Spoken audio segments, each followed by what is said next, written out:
Good day to you. As the year draws to an end, we all start to prepare for the holidays by purchasing gifts and planning events. All things that tempt people into overspending their money. Shops rely on the festive season to make sales and encourage us all to spend money that we do not have. And to make it more tricky, we are paid our December salary in the middle of the month and are further tempted by shops to overspend. By the time Christmas arrives, we are all out of money. But we can, however, avoid this with a little discipline, planning, and adhering to the following tips I want to share with you in this video. You can minimize your holiday spending and avoid being out of money long before the next pay date. So let's just have a look at this calendar and stare reality in the eyes. When we get paid on the 15th of December, it means there are 42 days that we need to be able to spend and plan our money before the next payday. It is 11 days more than we normally have in a month before the next pay date. This means we really need to carefully think about how we are going to spend our money during this festive season. To help you spend your money wisely during this festive season, we have put together a spreadsheet that is very, very user-friendly, which you can use to do your planning properly. This is called a monthly budget. Your budget is the roadmap that tells your money where you want it to go each month. If you look at the top line here, it asks for your net income. That is the salary amount that gets paid into your bank account. You just click on that block and you type in the amount. Let's say, for example, this is 5,000 Rand salary that you get.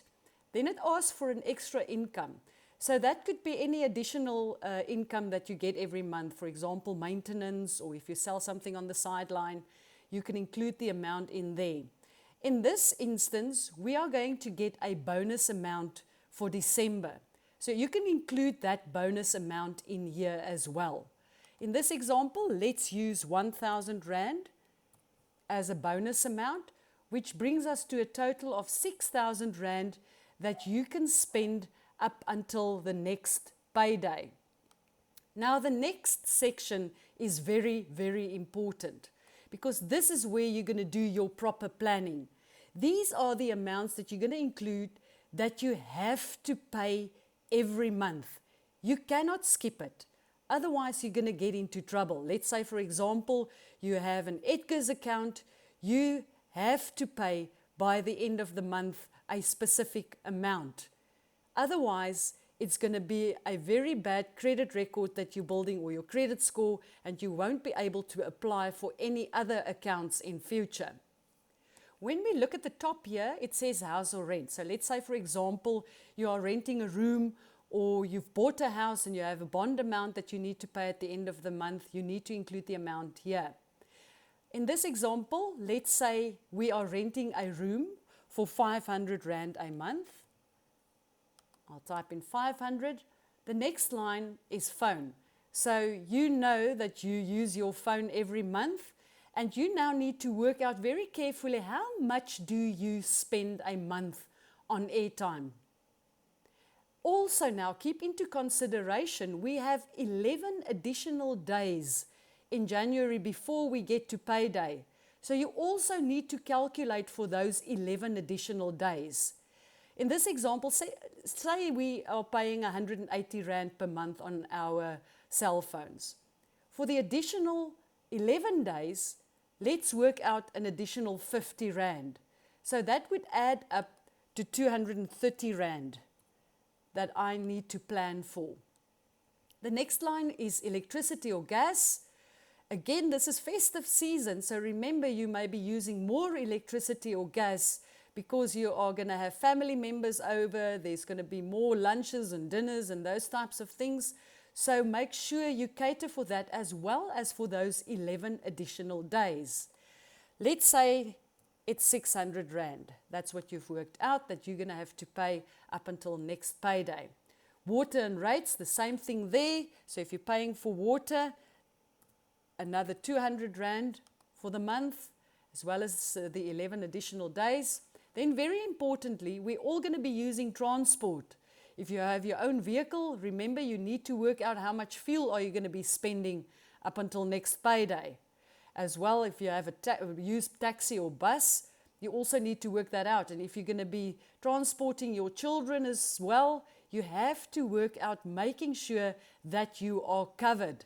Let's say, for example, this will be 600 Rand up until next payday that you have to pay for your transport. Then for groceries, you also need to work out how much are you going to spend on Christmas lunch and also the 11 additional days in January. Let's add another 600 Rand there. The next line item is school fees. Let's say, for example, you're not going to be paying school fees for December. You can then just leave it open. The same with maintenance. If you're not paying maintenance, you can leave that part open as well. Now we're getting to also a very important part of this planning that you're doing. Remember, we are now in Christmas season. You may want to buy your children some gifts and family members. Work out what the budget is that you're going to use to buy everyone gifts. And make sure that you stay within that budget. Very, very important. Let's say you decide you're going to spend another 600 Rand on Christmas gifts. Then we get to church. So remember, at the end of the month, you are still paying what you need to pay on your monthly expenses each month during the year. So if you are paying your church an amount, you need to include it in here because it's going to go off during January. Let's say, for example, you're paying 100 Rand per month for church. While we're on this note, please make sure that if you have any debit orders going off against your bank account, that you have sufficient funds for those debit orders to go off. Otherwise, you're going to be paying penalties. Clothing, so as I said, if you have an Edgar's account, you know you need to pay that. Or if you decide that you want to buy clothes cash, work out what your budget is going to be for buying those clothes. So let's say you have a monthly account of 200 Rand that you need to pay at Edgar's, you include that there. And if you have a loan amount that you need to repay each month, or if you borrowed money from someone and you agreed to pay a certain amount at the end of each month, you also need to include that in this block. So let's say again, it's 200 Rand.